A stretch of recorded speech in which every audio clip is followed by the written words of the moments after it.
Hello everyone, আমি স্নেহা চলে আসলাম একটা নতুন ইনফরমেটিভ ভিডিও নিয়ে। তো আজকের এই ভিডিওতে আমি আপনাদের বলবো কিছু ভুলের কথা যেগুলো করলে বাচ্চারা কিন্তু খেতে চায় না। চলুন শুরু করা যাক। তো কিছু কিছু মায়েরা আছে যারা বাচ্চা খেতে না চাইলেও জোর করে বাচ্চার মুখের মধ্যে ঠুসে দেয়। এগুলো একদমই করবেন না। আপনি প্রথম প্রথম বাচ্চাকে যখন খাবারটা দেবেন তখন দেখবেন ও কিন্তু কষ্ট হলেও খেয়ে নেবে, কিন্তু একটা টাইম পরে দেখবেন যে আপনি যখন খাবারটা রেডি করেছেন, ওকে ডাকছেন বা নিতে যাচ্ছেন, তখন কিন্তু আর আসবেন, আগে থেকে ও কান্না শুরু করে দেবে।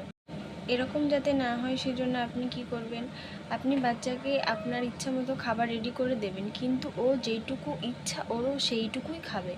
তারপরেও যদি আপনার মনে হয় যে না বাচ্চা কম খেয়েছে, তাহলে ওকে খেলতে দেবেন, ওর সঙ্গে খেলবেন। যখন একটু খেলাধুলো করবে তখন দেখবেন আস্তে আস্তে ওর খিদে পেয়ে গেছে, তখন আবার একটু খাবার দিলেন। তবে অবশ্যই মাথায় রাখবেন, বাচ্চার হাতে কিন্তু ফোনও বা বাচ্চার সামনে টিভি চালিয়ে দেবেন না, কারণ এটা খুবই খারাপ অভ্যাস। একবার যদি অভ্যাস হয়ে যায় তাহলে কিন্তু ছাড়ানো খুবই মুশকিল, এবং ও পরবর্তীতে খেতেও চাইবে না। ওর থেকে ভালো আপনি ও একটু বারান্দায় বা বাইরে নিয়ে গিয়ে পাখি দেখাতে দেখাতে খাওয়ালেন, বা ওর সাথে একটু খেলা করলেন, সামনে একটু খেলার জিনিস দিলেন। এইভাবেই বাচ্চাদেরকে খাওয়াবেন।